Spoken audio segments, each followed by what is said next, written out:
Uncovering She Who Has a Soul. The dust that I was told to remove off of an old bookshelf has begun to form cobwebs thick enough to use as a blanket.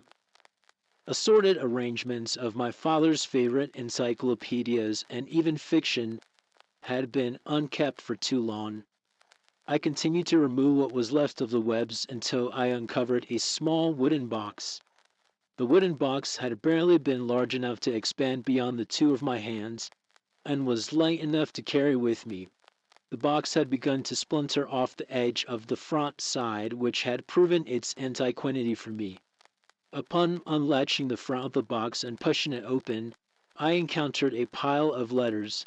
Letters that were written on paper that were appallingly discolored, written with penmanship along the front side of each, unlike any other that I've ever seen. Spending the majority of my initial response to thoroughly examine everything inside the box. Although at a glance the piled letters appeared to almost crumble at the slightest touch, they were firm despite their age. Never have I ever seen something so old, but so preserved. Arranged neatly in the box, the letters had been folded into tiny squares with the date and location on each. It was calling my name to be opened. The first letters were labeled Mallorca, España, Agosto 1635, so I continued to open it. Upon opening the letter, the words felt like they nearly flew off the page. I had thought that I ripped the paper by mistake, which proved to me how careful I must be with the documents. As I skimmed the fragile and delicate papers, deciding which to open first. Reading the letters, it detailed the exploits of a young man. He would write to his brother about himself. He wrote about how to become a Catholic monk and the process that it took in order to become one, the ways in which he studied the Word of God, and how he would have to perform rituals on a daily basis. Even the struggles that he had to with his previous battles with fighting the temptation of sin. Very strong and powerful beliefs had allowed him to preserve and live the life that a young man wanted to live. A wonderful show of dedication had presented itself to me. I like to think that, like any other person, would be able to find the kind of willpower to achieve what he does as a monk. Taking the time to decide if it was the right move for me and considering the accountability that comes with it, to hopefully see the improvements within myself in the near future. I knew it was a mission I had to succeed in.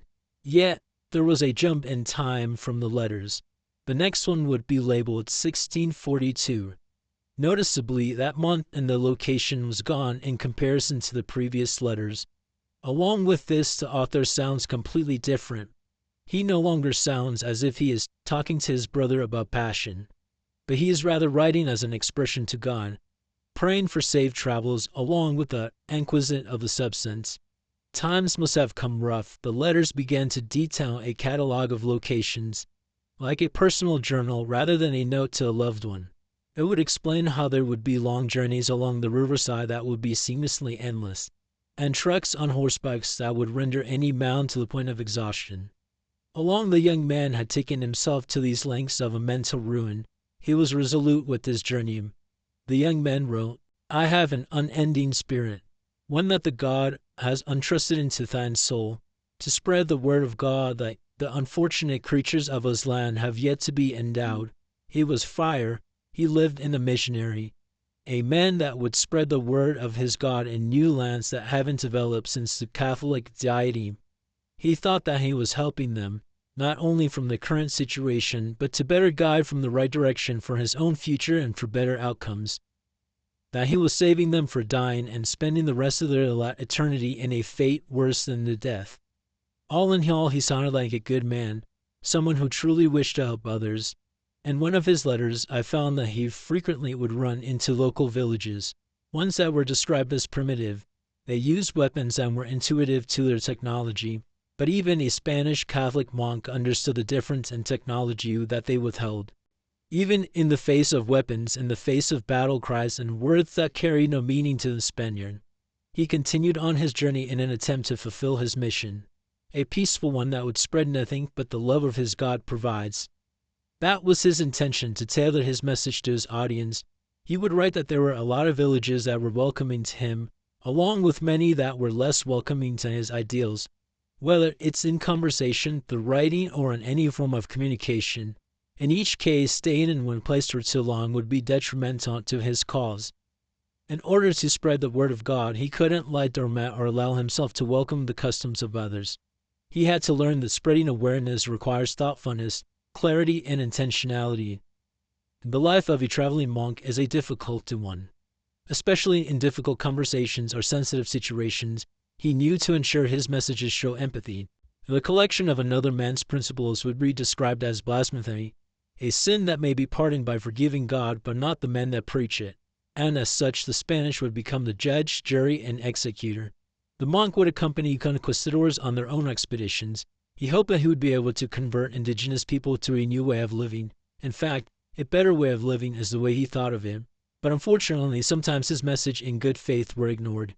He would explain to them the consequences that came with not converting to the Christian faith, how unpleasant it would turn into, and to turn the message of violence would be in an only way in which natives and Spaniards could fully understand.